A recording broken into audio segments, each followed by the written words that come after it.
Everyone, this is Chris Burns from Slash Gear. Today we're taking a look at the HTC One M8. Both these devices are working with the exact same hardware. One has Android, the other has Windows Phone. The Windows Phone version on the right has just been launched. It'll be coming to your Verizon extremely soon. The one on the left has been on the market for quite a while. What we're going to do here, as soon as they're both booted up, is to take a look at some of the software that they have. It is very similar. The hardware is literally the same. It's exactly the same hardware. You could probably take one and hack it and make it run the other software, and it'll run exactly the same as the original would. But inside, they're just slightly different. I'm going to start actually by going to the camera here as soon as that other one loads up. Here you'll see, I'm not going to move these at all. I'm just going to keep them the same. If you tap into here, you're able to see the different options here. You're able to go to camera, video, Zoe camera, dual capture, selfie, or pan 360. There's also camera 1. I set that up previously. You can set up custom camera setups there on the go.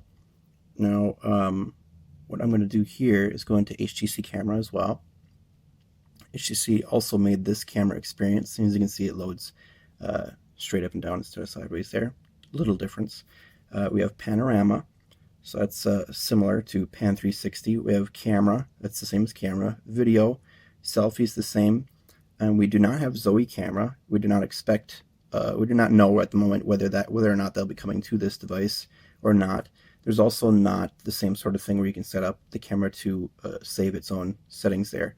Instead, we also don't have dual capture. We're not able to capture the front camera and the back camera at the same time.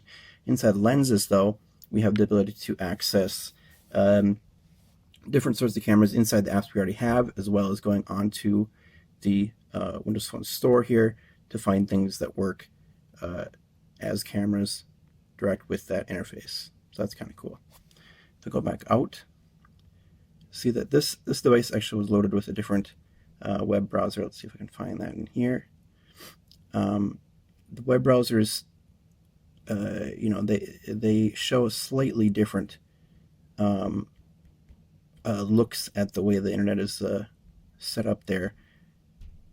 We're going to go to Chrome, and then we're going to go over here. We're going to go to Internet Explorer. And you see we're both loading Slash Gear. This one's loading a little bit differently. Slash Gear's on the top. Over here, Slash Gear's on top. There's a URL bar on the top and the bottom over here, and we're getting slightly different results.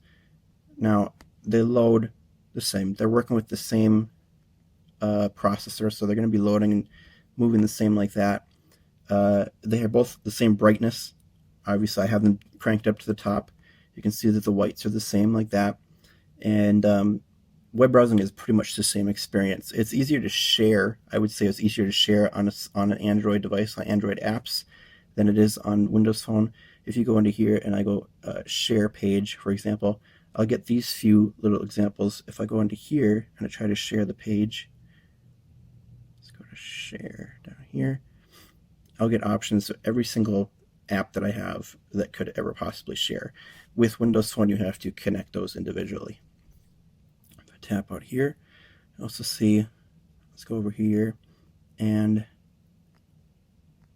we're going to find blink feed.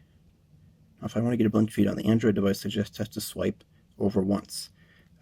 They are essentially the same experience once you're in there now, but I keep swiping back on accident.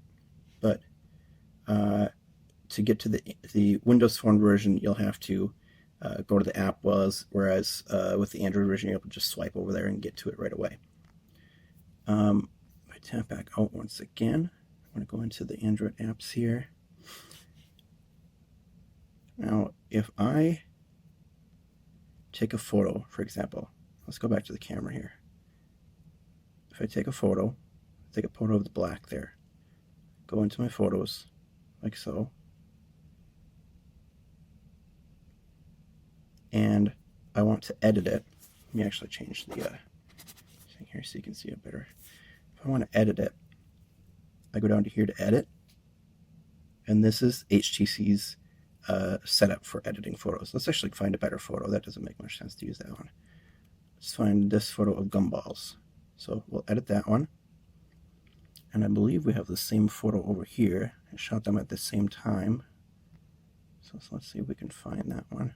Let's just go to Photo Edit. This is a separate app here rather than just getting it through the camera. Where's that gumball picture? Here we go. Now, as you can see, the apps are sort of similar. They're obviously both attuned to their own respective, ecosystems, but you can do sort of the same stuff. You do U-focus on both of them. I can change the amount of blur I have. I can also do that here. Tap in anywhere I want to get blur in different places. That's pretty cool. If I back up one, oops. See, if I back up one on this one, it knocks me all the way out. That's kind of annoying, but we just got to get used to using it that way. I can also do Dimension Plus.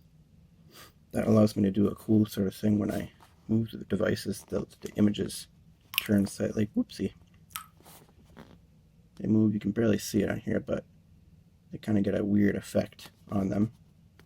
I can also go like this, move around a little bit.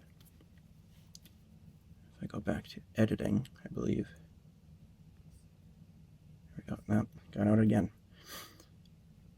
Anyway, both these editing suites are really, really similar, which is really nice of HTC who have done to make them so extremely similar. Happen there like that. As you can see, we can get over here to see our different sorts of filters. We can go right here, see those same filters right there. It'll produce essentially the same effect like that. X out of that. We can also go right here, see different sort of things, different edges. Go to cancel, go right there, frames, got the same sort of stuff there. And you can essentially do the same thing on both devices. It doesn't matter which you're using, Windows Phone or Android. Last thing we'll look at here is the HTC Sense TV. Go down to here. This one's just called TV, but they do basically the same thing. They're both able to control your TV. You're using this little thing right here. Through the power button, there is a IR blaster, which allows you to control whatever devices you have that work with infrared. That's generally going to be your TV, but you can also control different sorts of stuff around your house like that too. Basically the same interface there. Pretty cool. Check out the rest of the review. See you there.